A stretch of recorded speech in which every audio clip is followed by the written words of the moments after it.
জনগণের বিরোধী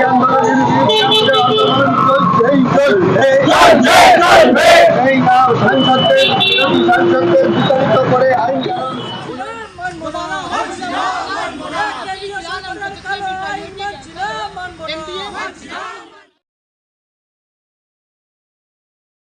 অ্যাকচুয়ালি এতদিন যে ভারতীয় আইন ছিল ব্রিটিশ চলে যাওয়ার পর থেকে, সেই আইনটা দ্বারা ভারতবর্ষ সুন্দরভাবে চালিত হচ্ছিল। এই আইনের প্রণেতা আমাদের ডক্টর আম্বেদকর সাহেব, এবং তার সাথে বিশাল একটা কমিটি ছিল, যারা বসে কিন্তু ব্রিটিশ সাম্রাজ্যবাদ চলে যাওয়ার পর দেশ কিভাবে সুন্দরভাবে চলবে তার ব্যবস্থা করেছে।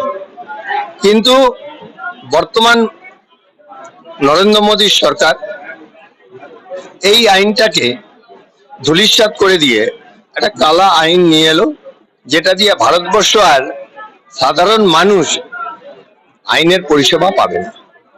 একটা সাধারণ মানুষ যদি কোনো রকম ভাবে গ্রেপ্তার হয়, তাকে 40 দিন পিছিয়ে নেওয়া যাবে, যা ভারতীয় সংবিধানের বিরোধী।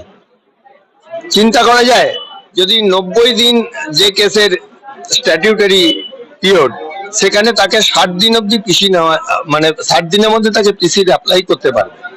এরকম একটা বিভ্রান্তিকর আইন ভারতবর্ষে প্রণয়ন করেছে। এবং একটা মানুষ আরেকজনটা একটা কমপ্লেন কেস করবে, আমরা কি জানি আমাকে না কেস নেয়নি, কোর্টে এসে একটা কেস করবো আমি সাক্ষী দিয়ে, আমার মেডিকেল রিপোর্ট দিয়ে।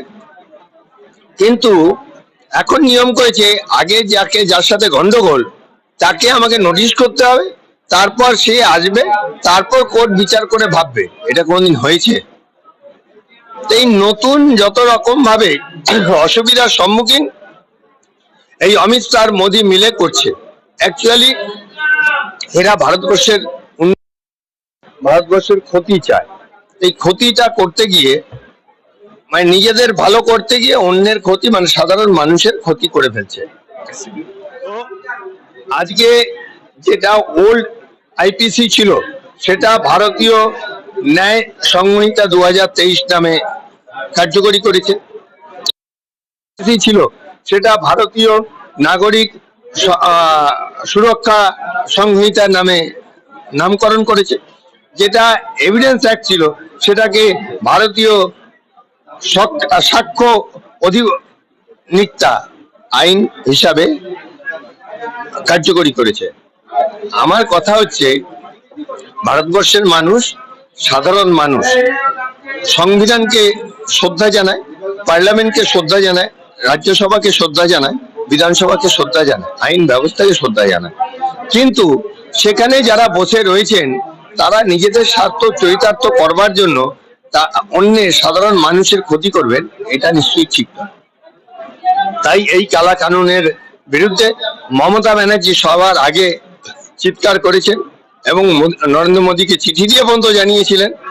এবং আমরা পশ্চিমবঙ্গ বার কাউন্সিল, আমরা সবাই মিলে, সেখানে সব দলের আইনজীবী, নির্বাচিত আইনজীবী প্রতিনিধিরা ছিল, সবাই মিলে কিন্তু আমরা এই আজকে যে অ্যাবস্টেইন ফ্রম জুডিশিয়াল ওয়ার্ক, সেই কার্যকরী করছি সারা বাংলা এবং আন্দামানে।